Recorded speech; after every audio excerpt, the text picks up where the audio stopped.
Hello everyone, in today's video, I'm going to show you how to clone your voice with MiniMax. First, open the MiniMax official website on your computer or laptop. If you don't have an account, sign up or log in if you already have one.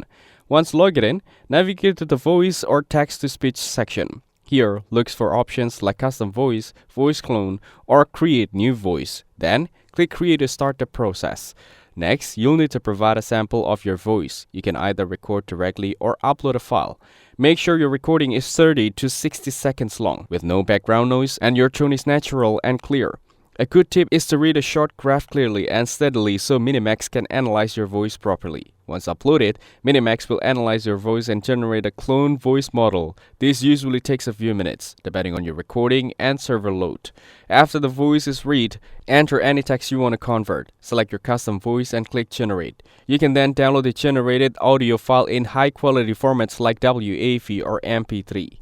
For the best results, use a good external microphone instead of your laptop's built-in mic. Speak naturally, not robotic. Avoid echoes or background sounds, and make sure your uploaded audio is high quality.